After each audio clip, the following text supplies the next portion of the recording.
Well, so it's been requested of me to start doing videos of what I do, my job. So I figure I'll start with this. Just another difficult thing I got to deal with. I got my machine stuck in the mud on a day that I really need to finish the job. Super Bowl Sunday today. It's not stuck that bad. I will be able to get it out by myself, but the fucking ground is frozen right now. And about an inch under the ground, it's not so frozen as you can see here. Reason being is a pond right there, and all the water seeps into this area here. But it was so cold last night, an inch or two on top freezes, but underneath that, as soon as you break through, it's just a bunch of soft fucking yogurt. I was trying to flatten this off for the neighbor a little bit because we're actually on the neighbor's property. Talked to him yesterday. But I'm not going to be able to do that today. And sometimes things just happen. Fuck. So, anyways, problems out of the way. You can't really see it here, which is the point. But I have dug and buried a solid corrugated pipe all the way out here to the pond. Which you should be able to see. There is the end of white PVC with the grate to keep vermin out. I've seeded around this. I'll throw some straw on it.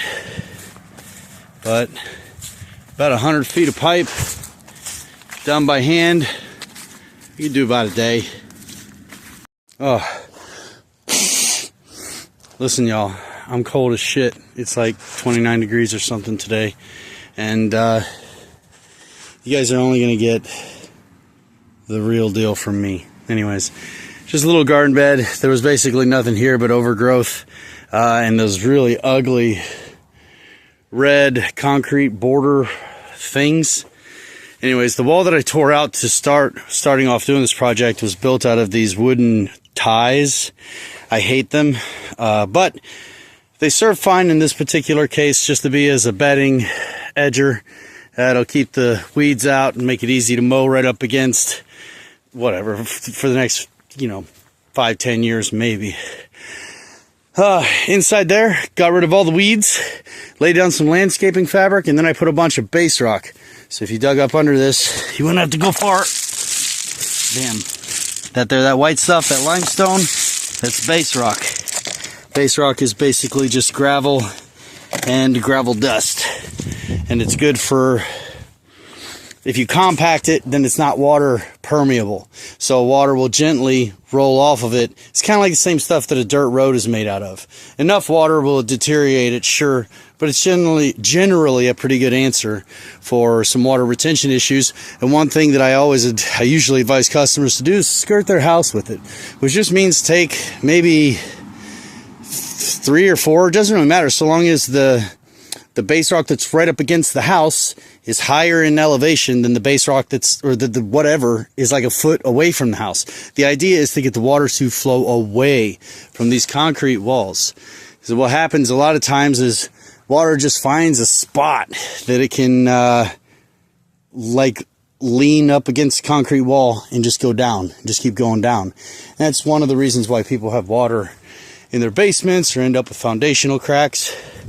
So anyways, landscaping fabric, get rid of the weeds, landscaping fabric, base rock, and then about 2 inches, maybe 3 in some spot of this river rock that kind of doesn't look very good right now because it's all very dusty. Same with the ties, with the railroad ties. They're not really railroad ties, they're just ties, but same with that. It's too cold today to bring the pressure washer out. I honestly think that I'll make more of a mess than I'll avoid, and so...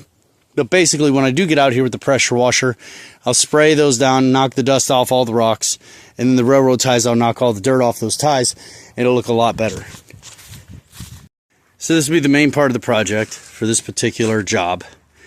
This is just the average 3 foot tall retaining wall, average 14 foot long or so-ish, something in the business of that. You might be able to tell that these... This edger that I built for this one is actually just more of the capstones of the retaining wall, which is quite a bit more expensive, but I think that it looks great, and I really love working with rock. I know that it'll last forever. One thing that you might also notice, usually when I put rock in block like this, it's going to be level. It's going to be very level, at the very least very straight. But that's not always the best answer. If you get down here, you can kind of tell that it goes, and then it slightly angles down. And the reason I did that is just because over here, at this spot where you transition from the concrete patio to the bed, I wanted that to be as little of a tripping hazard as possible. So that's why I brought that down a little bit. That also doesn't mess with any kind of structural integrity. Of course, all of these are, you know, basically perfectly level. And when I cut them, I used to cut to where I'd have a little bit out right here. But that's more work, and it actually doesn't look better or as consistent. I basically just go 1-2 fingers over the edge, have it coming out this way, but that's kind of just a style thing. But you can see it's attention to detail. This needs to be like that, and the same, and the same, and the same.